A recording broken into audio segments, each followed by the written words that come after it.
अब सिस्टम में प्रेशर चढ़ाएंगे। तो प्रेशर कैसे चढ़ाएंगे? प्रेशर चढ़ाने के लिए हमें 2 पाइप की ज़रूरत पड़ेगी और ये हमारी हाई प्रेशर गेज की ज़रूरत पड़ेगी। जस्ट सीधी वाली पाइप हमने सिस्टम के साथ जोड़ देना है। चलिए हम सिस्टम के साथ जोड़ देते हैं। सिस्टम के साथ जोड़ देते हैं चार्जिंग लाइन में। हम चार्जिंग लाइन में जोड़ देते हैं। और जो दूसरी पाइप है हम वर्कशॉप कंप्रेसर के से डिस्चार्ज लाइन में जोड़ेंगे। हमारी डिस्चार्ज लाइन कौन सा है हम कैसे जानेंगे? तो देख पा रहे हैं हमने एक अलग से कंप्रेसर लिया है। अलग से कंप्रेसर लेने के तुरंत जस्ट हम देख पा रहे हैं कि हमारी पतली लाइन है।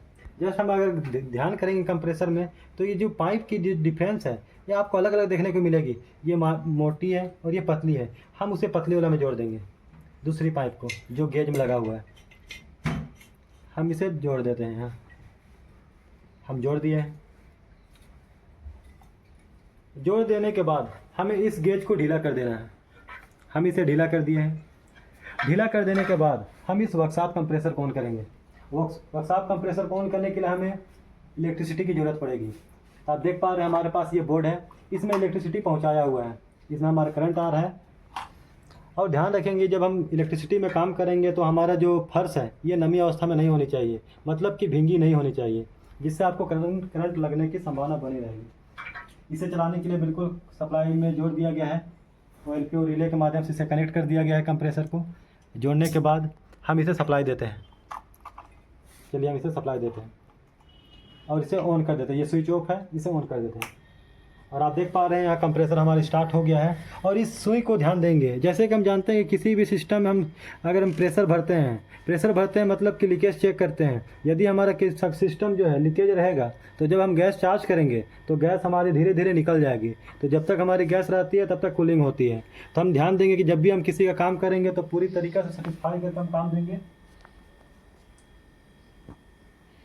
तो देख पा रहे हैं कि हमारी जो यहाँ से आवाज़ आ रही है, मतलब हमारी जो है ये लीकेज है। हमारी जो गेज है ये ऊपर नहीं जा रही है। यदि हमारे ऊपर जाता तो हमें ये पता चलता है कि हमारी सिस्टम जो है अच्छी तरीके से जॉइंट हो गई है और हमारी गैस जो है पूरी तरीके से वर्क करेगी। तो जैसे जैसे हमारा सुई जो ऊपर जाते जा रही है और इधर से आपकी आवाज़ आपको सुनाई दे रही होगी।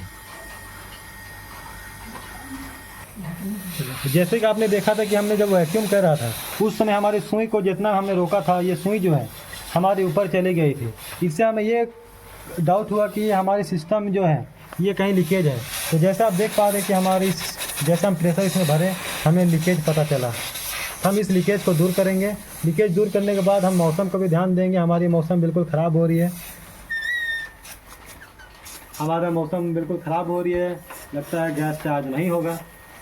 तो चलिए हम इस लीकेज को दूर करते हैं। पहले लीकेज को दूर करने के बाद हम इसमें गैस चार्ज करेंगे।